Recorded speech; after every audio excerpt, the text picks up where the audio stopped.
Lamentation 3. Moi, je suis l'homme qui a vu l'affliction sous les coups du bâton de sa colère. Il m'a mené et il m'a fait marcher dans des ténèbres sans aucune lumière. C'est contre moi qu'à longueur de journée, il tourne et retourne sa main. Il a usé ma chair, ma peau, il a brisé mes os. Il a dressé contre moi des remparts pour m'assiéger d'amertume et de peine. Il m'a fait habiter dans des lieux ténébreux comme ceux qui sont morts depuis longtemps. Il m'a enclos d'un mur afin que je ne sorte pas, il m'a chargé de lourdes chaînes. J'ai beau crier et implorer, il n'écoute pas ma prière.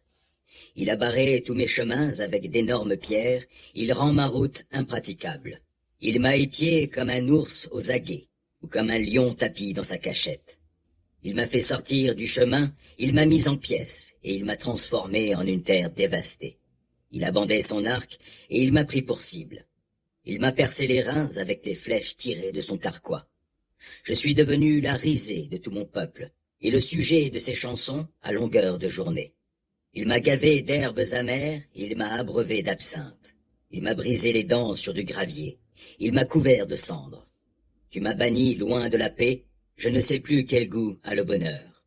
Alors j'ai dit, c'en est fini de tout mon avenir, je n'espère plus rien de l'Éternel.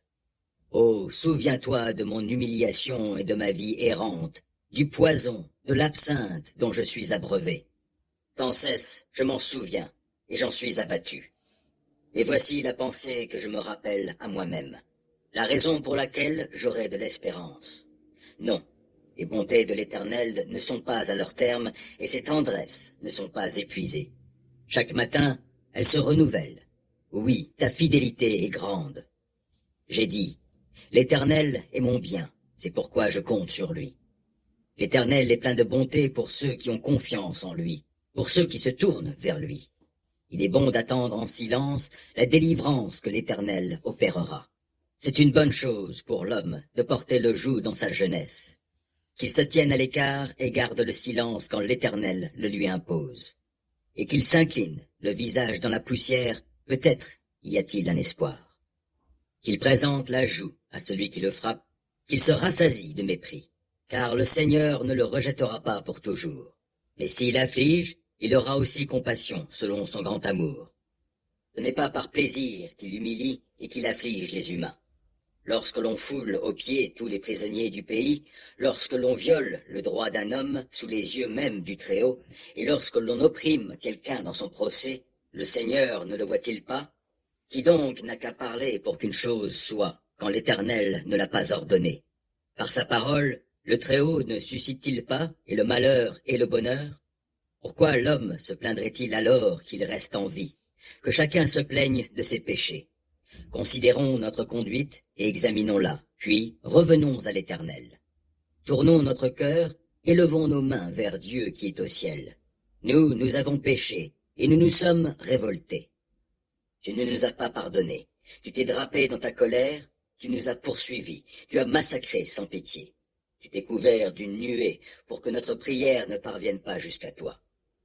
Tu as fait de nous un rebut et un déchet parmi les peuples, et tous nos ennemis ouvrent la bouche contre nous. Nous avons en partage l'effroi, la fosse, la destruction, la ruine. Je verse des torrents de larmes à cause du désastre qui a atteint la communauté de mon peuple. Mes yeux pleurent sans cesse, ils n'ont aucun répit jusqu'à ce qu'enfin l'Éternel, du haut du ciel, regarde et voie. Je suis bien malheureux à la vue de ce qui arrive aux filles de ma ville.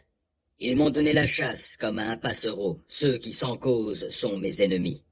Ils m'ont mis dans une citerne, dans le but de m'ôter la vie. Ils m'ont jeté des pierres. L'eau montait plus haut que ma tête, je me disais, je suis perdu. Mais du fond de la fosse, ô Éternel, j'ai fait appel à toi, et tu m'as entendu.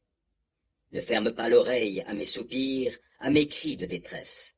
Au jour où je t'ai invoqué, tu es venu auprès de moi, tu m'as dit, n'aie pas peur.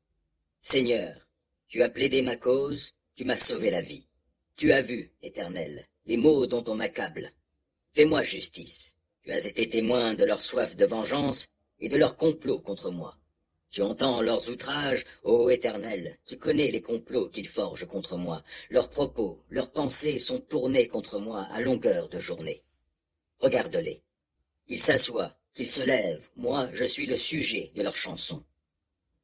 Tu les rétribueras, ô Éternel. Selon ce qu'ils ont fait, tu rendras leur cœur obstiné, et tu les frapperas de ta malédiction. Tu les harcèleras dans ta colère ardente, et tu les détruiras dessus ton ciel, ô Éternel.